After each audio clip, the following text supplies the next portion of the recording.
अति सुंदर।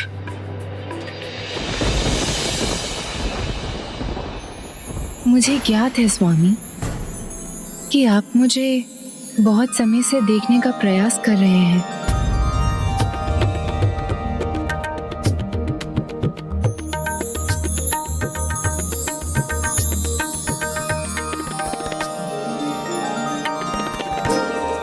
तो आप शांत क्यों हैं स्वामी? कुछ कहते क्यों नहीं? क्या मैं आपको अच्छी नहीं लगी? नहीं नहीं, ऐसा मत कहो। सत्य कहूं तो मैंने आज तक तुम जैसी सुंदरी देखी ही नहीं। तुम्हें देखता हूं तो ऐसा लगता है जैसे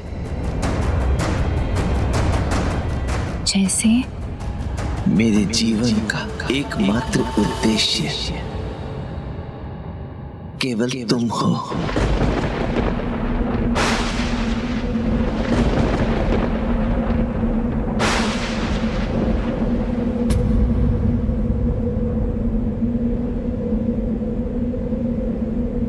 पहली दृष्टि में ही तुलसीदास जी अपनी पत्नी के प्रेम और उनके रूप के आकर्षण में डूब गए। किंतु पत्नी के प्रति प्रेम, समर्पण, ये तो अच्छी बात है ना? अवश्य, प्रेम एक सद्गुण है, सकारात्मक भाव है जो रचनात्मक ऊर्जा का संचार करता है। किंतु जब वो मोह का रूप धर ले तो वो मात्र नकारात्मक विकार ही रह जाता है। तुलसीदास जी पत्नी के सौंदर्य के मोह में उलझ रहे थे जो उनके लिए नकारात्मक बनने जा रहा था।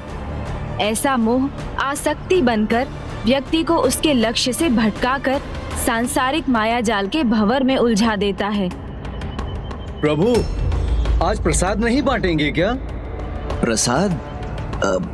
हाँ हाँ, अवश्य प्रसाद तो बांटना ही है।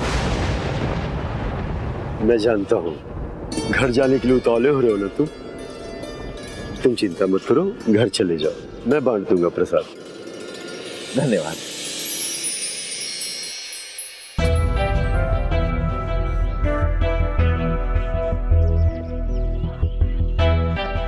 कितना सुंदर गजरा है। इसे अपने बालों में लगाकर रत्नावली कितनी प्रसन्न होगी। उसकी सुंदरता तो और निखर जाएगी। प्रिय, देखो मैं तुम्हारे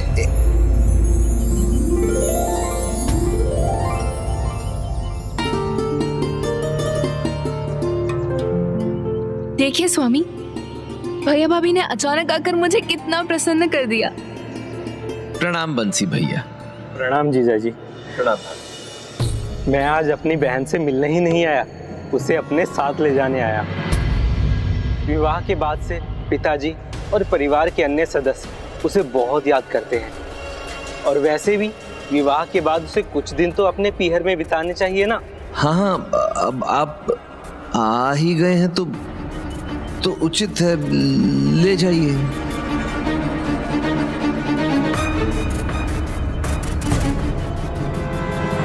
क्या हुआ? आप कुछ सोच रहे हैं क्या? सोच? नहीं भाभी, सोच तो कुछ,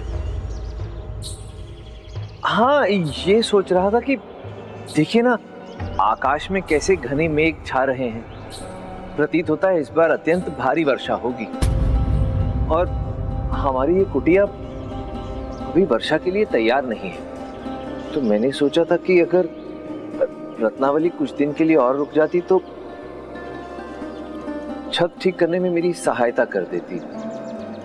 परंतु कोई बात नहीं, अब आप दोनों उसे लिवाने के लिए आए हैं तो ले जाइए, छत मैं ठीक कर लूंगा। नहीं नहीं स्वामी, आप अकेले क्यों करेंगे? मैं कुछ दिन और यहाँ रुक जाती हूँ।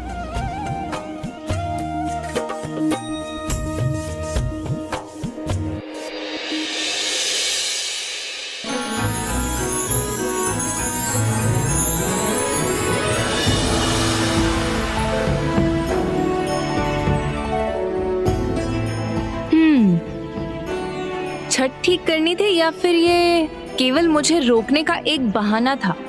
बहाना? बहाना क्यों? बहाना नहीं था। छत वास्तव में ठीक करनी है। वो देखो ना, वहां से सब जगह से पानी बहता है। मुझे तो ऐसा प्रतीत होता है कि इस बार यहाँ से भी पानी बहेगा।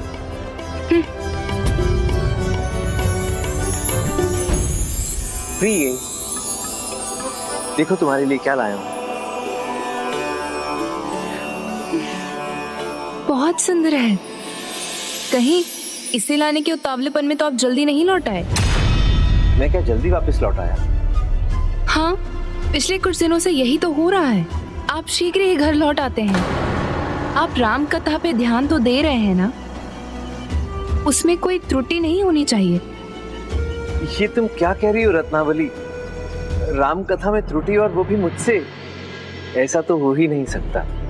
जब भी मैं प्रभु श्री राम का नाम लेता हूँ तो बस राम नाम की महिमा में ही विलीन हो जाता। तुम्हें विश्वास नहीं आता तो कल स्वयं आकर देख लो। इच्छा तो मेरी भी बहुत है आपके मुख से राम कथा सुनने की। पिताजी तो आपकी राम कथा पाठ की प्रशंसा करते ही नहीं थकते थे। तो कल तुम स्वयं आकर देखो ना। आओगी ना? अवश्य। अब ये लगा लो।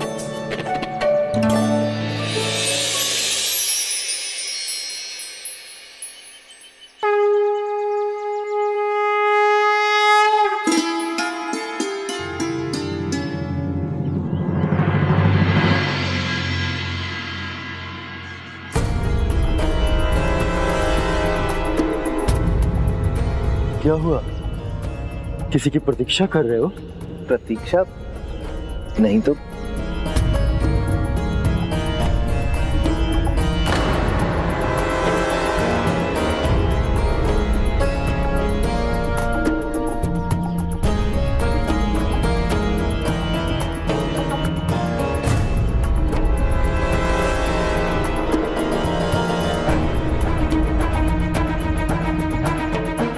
आज प्रभु कथा में वो रस नहीं, भक्त तुलसीदास का ध्यान जो भटका हुआ है। बोलो जय श्री राम लखन जान की। जय श्री राम लखन जान की। जय प्रभु श्री राम भक्त हनुमान। जय श्री राम भक्त हनुमान की। रत्नावली ने कहा था कि वो आएगी, किंतु आई ही नहीं।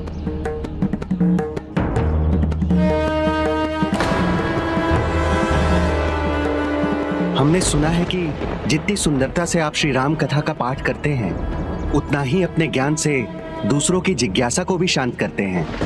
हमें कुछ और समय देने की कृपा कीजिए, जिससे हम आपसे अपनी शंकाओं का समाधान करा सकें। हाँ तुलसीदास जी, आपके प्रवचन सुनकर हम अति आनंदित होंगे। और वैसे भी बहुत दिनों से कर्म और धर्म की कुछ चर्चा ही नहीं हुई है। वो आना भूली ही है ना? कुछ हुआ तो नहीं है उसे? तुलसीदास जी, हमें प्रवचन देने की कृपा करेंगे ना? बहुत दूर से आप ज्ञानवर्धक बातें सुनने के लिए आए हैं। कृपया हमारा मार्गदर्शन कीजिए तुलसीदास जी। आप सभी समझिए, इतनी वर्षवादी ने परिवार का सुख मिला है तो चिंता तो स्वाभाविक है ना। थोड़ा समय दीजिए, इसके बाद प्रवचन का समय भी निश्चित होगा।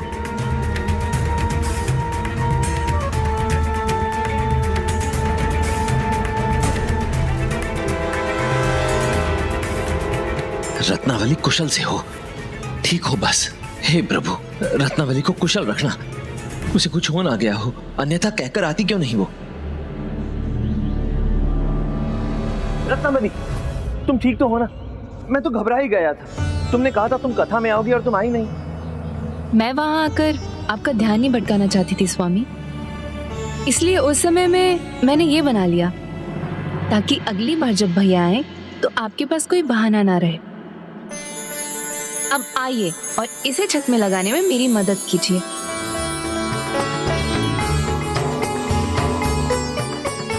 मैं तो एक भी पल इससे दूर नहीं होना चाहता। सदा इसके साथ रहकर इसे देखते रहना चाहता हूं। और यह है कि इसने तो मेरा बहाना भी छीन लिया, जैसे ये अपने मायके जाने के लिए बहुत उतावली हो। इस प्रकार जब भी देवी रत्नावली के भाई उन्हें लेने आते तो तुलसीदास जी कोई ना कोई बहाना ढूंढ ही लेते। ऐसे कई वर्ष बीत गए और तुलसीदास जी का पत्नी प्रेम मोह जाल बनता गया। जिसमें तुलसीदास जी और गहरे उलझते गए एवं शीघ्र देवी रत्नावली ही नहीं, पूरे नगर को ये पता चल गया। भाभी, सभी स्त्रियां मुझे चिढ़ाती हैं। कोई कहती है कि मैंने उन्हें मोहित कर लिया है, और किसी ने तो ये तक भी कह दिया कि मैंने उनके राम से उनका ध्यान हटा दिया। आज भी आप देखिएगा, कोई ना कोई बहाना बना के मुझे आपके साथ नहीं जाने देंगे। प्रणाम। क्या हुआ? मेरे आते ही आप सब शांत क्यों हो गए? जीजा जी, आपने वचन दिया था कि जब मैं अगली बार आऊंगा तो आप मेरी बहन को मायके जाने से नहीं रोकेंगे। हाँ हाँ हाँ, वचन तो दिया था। हाँ, आप आए हैं तो इसलिए कोई बहाना नहीं चलेगा इस बार आपका। बहाना? कैसी बात करती हैं आप भाभी? भाभी, मैं तो कभी बहाना बनाता ही नहीं। संयोगवश हर बार ऐसा कुछ हो जाता है कि रत्नावली को रुकना पड़ जाता है, परंतु इस बार नहीं। आप लोग आए हैं तो ले ही जाइए रत्नावली को। मैं नहीं रोकूंगा, मैं तो स्वयं इसका सामान बांधने में सहायता करूंगा। आओ रत्नावली। मैं इतना स्वार्थी नहीं हूं कि तुम्हें तुम्हारे मायके जाने से रोकूं। तुम जाओ मायके, अपने माता पिता से मिलो, परंतु तुरंत ही लौटाना। ये लो, चलो।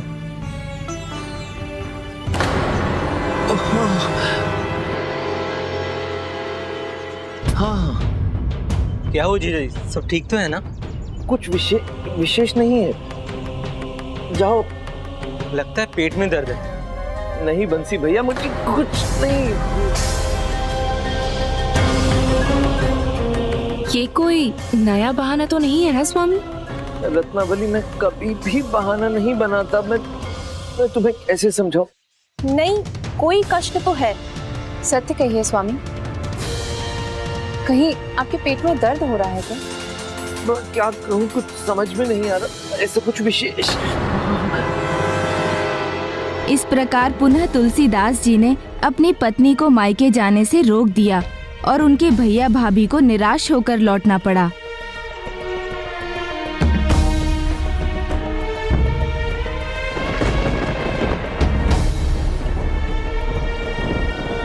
तुलसीदास जी ऐसी अवस्था में पहुंच गए थे कि अपनी पत्नी को अपने निकट रखने के लिए उनसे झूठ बोलने में भी नहीं हिचकते थे। जिनके जन्म का उद्देश्य धर्म के सत्य को स्थापित करना था, वही झूठ में उलझ गए। भक्ति और गृहस्थी में संतुलन आवश्यक है, किंतु कलयुग में अधर्म का अंधकार इतना हावी है कि कभी कभी ज्ञानी व्यक्ति भी उसमें उलझ जाता है।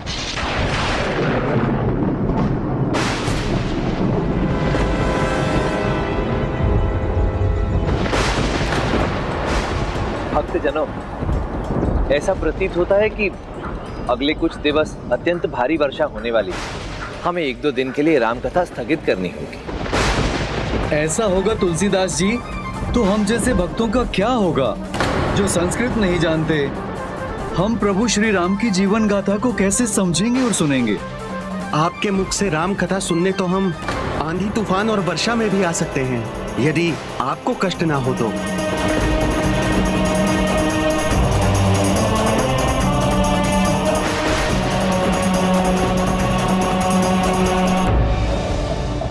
मित्र,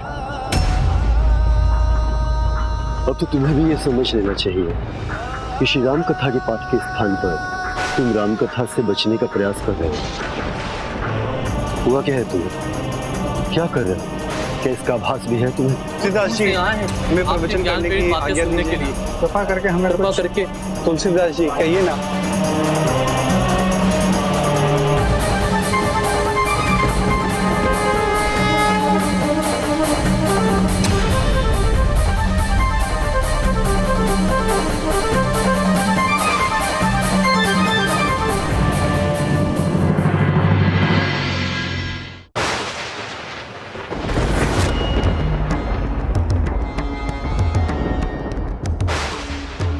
हुआ क्या है तुम्हें? क्या कर रहे हो? क्या इसका आभास भी है तुम्हें?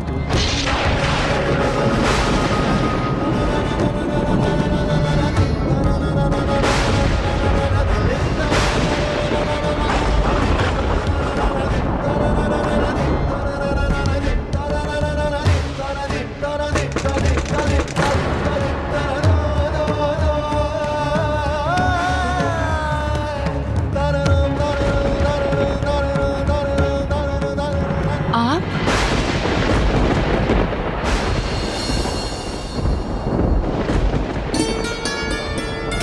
प्रभु, सब कहते हैं कि मेरा ध्यान भटक रहा है, परंतु जब मैं राम कथा का पाठ कहता हूं तो मेरे मन में तो केवल प्रभु श्री राम ही बसे होते हैं। बहन, तुम तो जानती हो, हर बार की तरह जीजाजी इस बार भी तुम्हें रोक लेंगे, किंतु इस बार चलना आवश्यक है। पिताजी का स्वास्थ्य ठीक नहीं है और वो तुम्हें एक बार देखना चाहते हैं। किंतु भैया, स्वामी को बिना बताए मैं आपके साथ इस तरह आ भी तो नहीं सकती। पत्नी का अपने पति को पूछे बिना जाना उचित नहीं है, तो एक पुत्री का भी ऐसे समय में अपने पिता के पास ना जाना भी उचित नहीं है। उन्हें सूचित करना है, यही है ना तुम्हारा दायित्व। तो तुम उनके लिए एक संदेश लिखकर छोड़ दो, या फिर अपने किसी पड़ोसी को बता दो, लेकिन तुम मेरे साथ चलो। हाँ, उचित है भैया।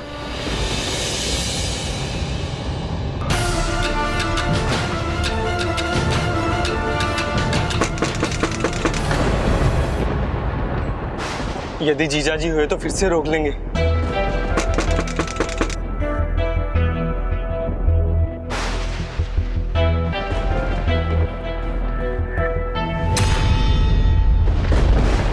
प्रणाम भाभी माँ। प्रणाम। तुलसीदास जी हैं? नहीं, वो तो अभी तक नहीं लौटे।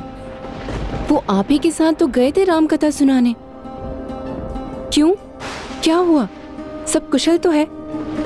हाँ, सब कुशल है। वो उनके निकलने से पहले मैंने क्रोध में उनसे कुछ कह दिया था, तो क्षमा मांगने आया था। मित्रों में तो ऐसा होता ही रहता है ना। आप कहीं जा रही हैं क्या? हाँ, मैं भैया के साथ कुछ दिनों के लिए मायके जा रही हूँ। प्रणाम भैया। प्रणाम। अच्छा हुआ श्रीकांत भैया आप आ गए। ये पत्र आप स्वामी को दे दीजिएगा। मेरे पास समय नहीं है। पिताजी का स्वास्थ्य बहुत खराब है, हमें शीघ्रता करनी होगी। स्वामी मुझे यहाँ ना पाकर चिंतित हो सकते हैं, और आप तो उनका स्वभाव जानते ही हैं। उचित है भाभी माँ, जैसा आपका आदेश। प्रणाम। आप तो स्वयं प्रभु श्री राम के अनन्य भक्त हैं। संसार जानता है जहाँ प्रभु श्री राम वहाँ संकट मोचन हनुमान। आपसे क्या छिपा है प्रभु, आप ही बताइए। क्या मैं राम कथा का पाठ कहने में कोई कमी छोड़ रहा हूँ?